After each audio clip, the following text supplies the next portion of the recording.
Okay, continuing with Bob Sutherland.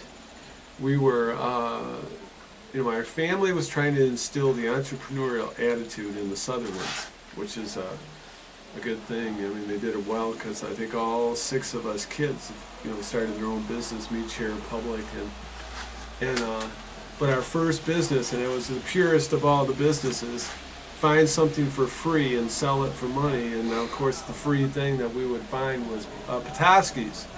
And our best Petoskey hunting area was, right here in the Port Oneida district, which really started on Thoreson Road, and we would hike, and all along Port Oneida Road. Was the area that we kept pretty clean of Petoskey's from about from when I was 7 years old to probably when I was 15 years old.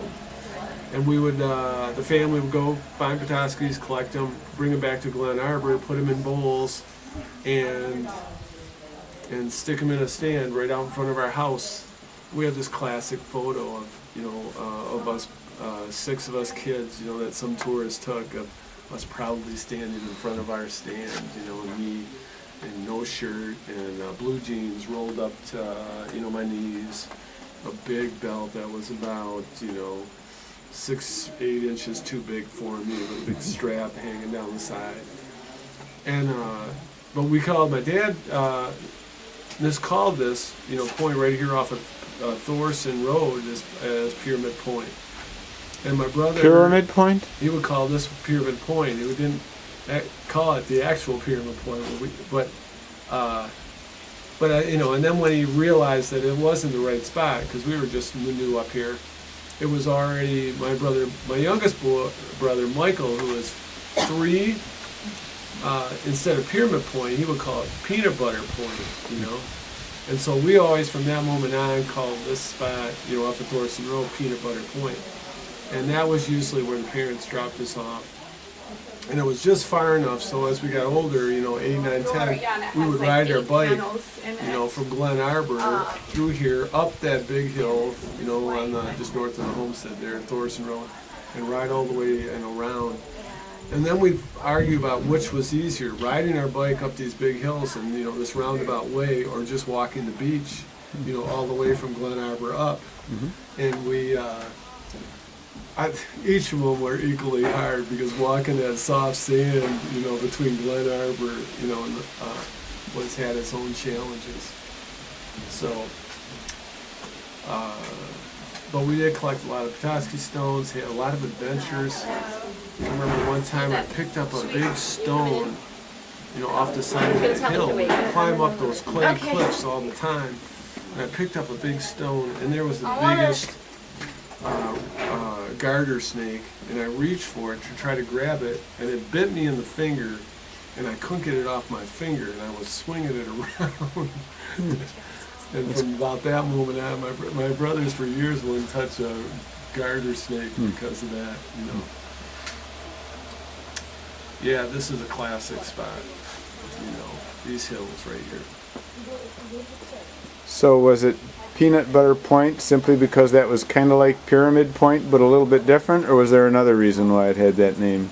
Yeah, mainly that, we quickly realized that Pyramid Point was further north, but now we had Peanut Butter Point, which was really just this bump out, not really officially a point, but where those cliffs are, we're over Adair's.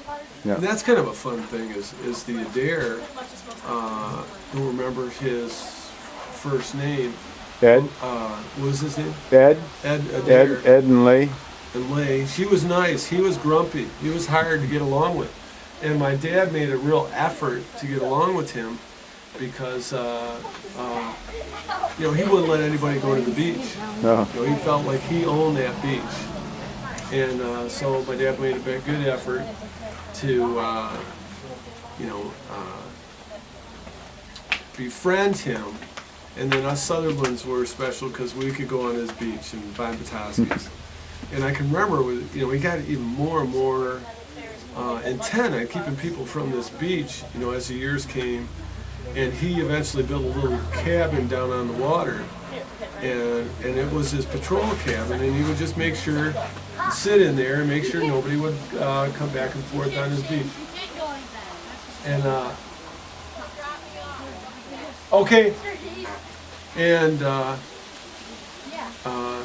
I can remember one time I'm with a group of my kids, because I had a little day camp in my 20s, and he was down there, and the kids were spread out way ahead of me, and they were all corralling up there, by his hut, his little guard post right on the beach. And they corralled and finally I caught up with everybody, and Adair was like, "No, these kids are not coming by." And I said, "Mr. Adair, I'm a Sutherland, let us go." And he goes, "Oh, you're a Sutherland? Okay, you can go.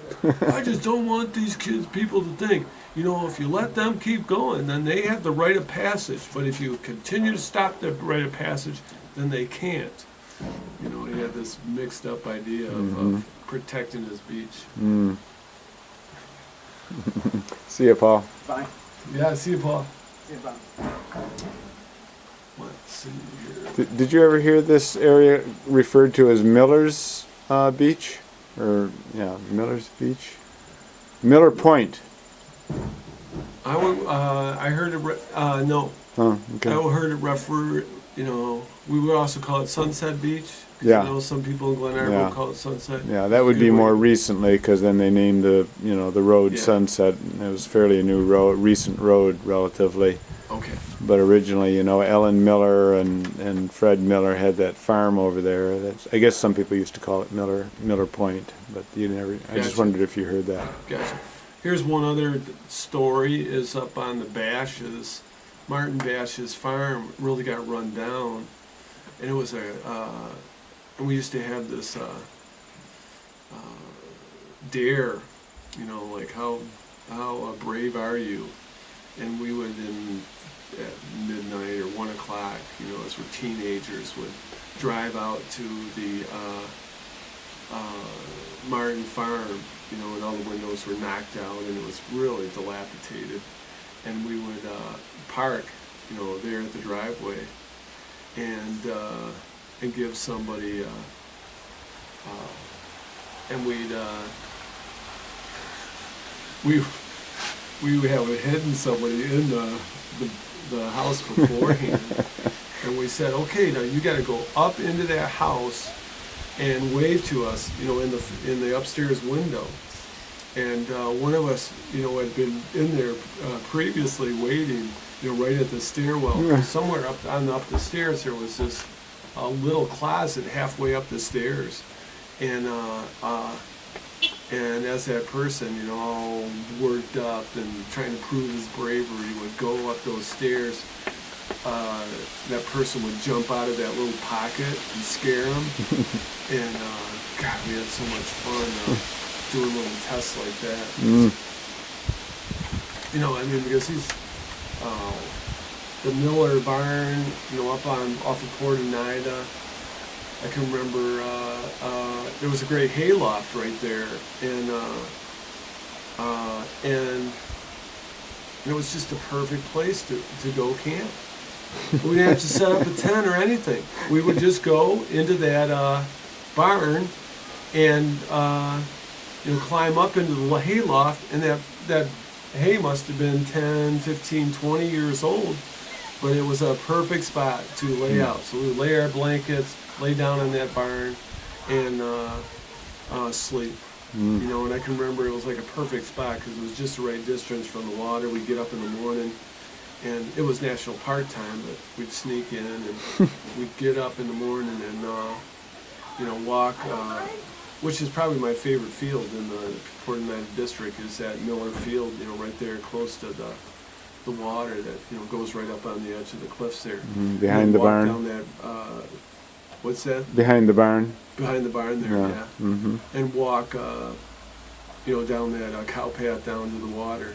Mm-hmm. And I remember we're coming over those some of the hills, and we came across a fox and his 6 little kits. And it was so fun to see these little kids walk around and then finally see us and dash, away. But we got a good spot of them from a distance before they ran into their